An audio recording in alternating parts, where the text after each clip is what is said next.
रामैया डोसा की दुकान और रंगैया समोसा की दुकान लगाकर बाजार में एक दूसरे के सामने कई साल से दुकान लगाकर चला रहे हैं। अब इन दोनों की एक दूसरे के साथ बिल्कुल नहीं जमती। रंगैया को हमेशा जलन होती थी कि रामैया उससे ज्यादा कमा रहा है। और इतना ही नहीं, हमेशा कोई ना कोई बात पे रामैया से लड़ते रहता है रंगैया। ऐसे उन दोनों के बीच में बहुत ज्यादा नफरत था। एक दिन शहर में पढ़ रहे रामैया का बेटा रमेश घर आता है। अगले दिन वो अपने पिता के बाजार में लगी दुकान के पास आता है।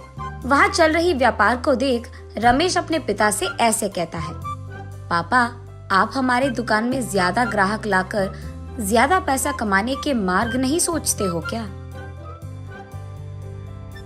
अब जितना मेरा सोच है उसी में चल रहा है बेटा।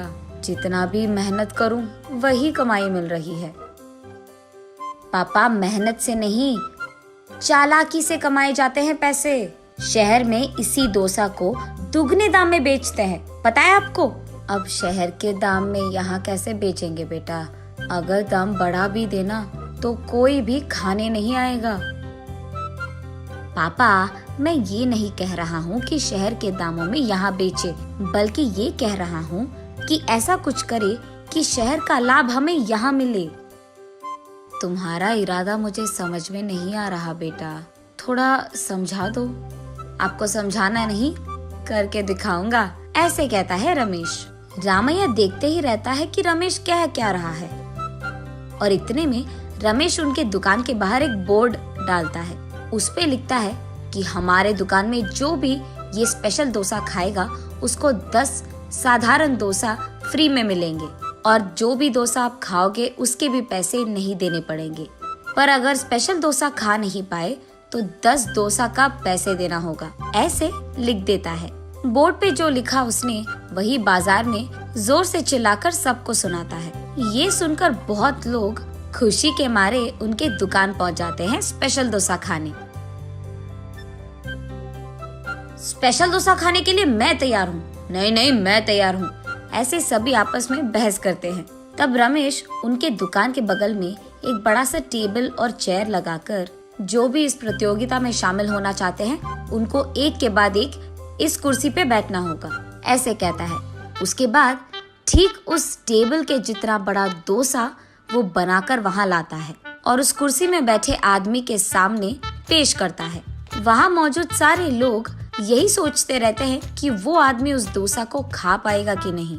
आधा डोसा खाकर वो आदमी, मुझसे अब नहीं होगा, ऐसे कहकर हार मानकर वो 10 डोसा के पैसे देकर वहाँ से चले जाता है। ऐसे ही एक के बाद एक स्पेशल डोसा खाने की कोशिश करके हार मानकर वहाँ से पैसे देकर चले जाते हैं। ये सब ठीक सामने से देख रहा रंगैया अपने आप में सोचने लगता है कि एक स्पेशल डोसा बनाने के लिए कितने पैसे लगते हैं। उसे पता था कि एक स्पेशल डोसा बनाने के लिए 3 डोसा लगते हैं, लेकिन बाकी 7 डोसा के पैसे तो लाभ में आ गए।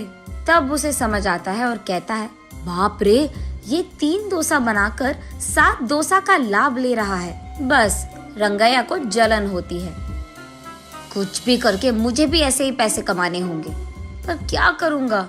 ऐसे सोच सोच कर, हाँ, मैं भी उसकी तरह समोसा का कोई प्रतियोगिता लगा दूंगा, ऐसे सोचकर अगले दिन रंगैया उसके समोसा के दुकान के बाहर ये लिखता है कि जो भी आदमी 20 समोसा खा पाएगा उसको 10 और मुफ्त में मिल जाएंगे। पर अगर 20 समोसा नहीं खा पाए तो 10 समोसा के पैसे देने पड़ जाएंगे। और यही बात चिल्ला चिल्ला कर बाजार में सबको बताता है। ये सुनकर बहुत सारे लोग रंगैया के दुकान आते हैं प्रतियोगिता में शामिल होने। जो लोग आते हैं उनमें से कई सारे आसानी से 20 समोसा खा लेते हैं और रंगैया के अनुसार ही वो 10 और मुफ्त में ले लेते हैं और वहाँ से चले जाते हैं। ये देख रंगैया को चक्कर आ जाता है।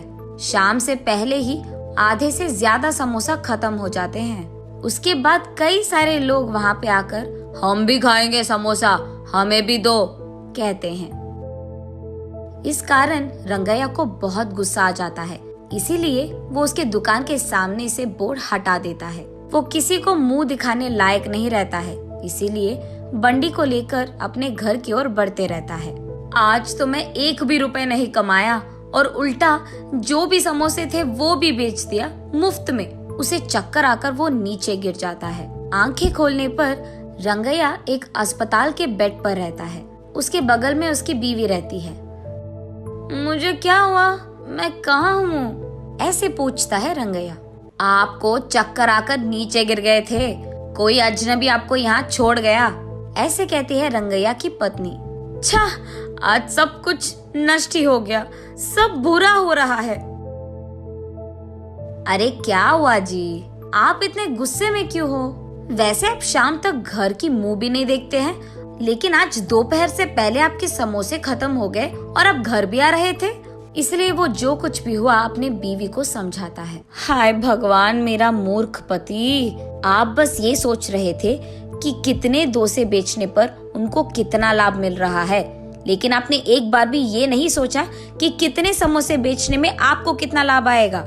ये प्रतियोगिता शुरू करने से पहले आपको ये सब सोचना था, आपने सोचा भी नहीं, ये तो होना ही था। तब रंगैया को समझ आता है कि किसी और को देखकर हमें वही काम नहीं दोहराना चाहिए और पहले खुद की देखना चाहिए। कुछ करने से पहले 100 बार सोचना भी चाहिए, तब हम सब खुश रह पाएंगे। ये समझता है रंगैया।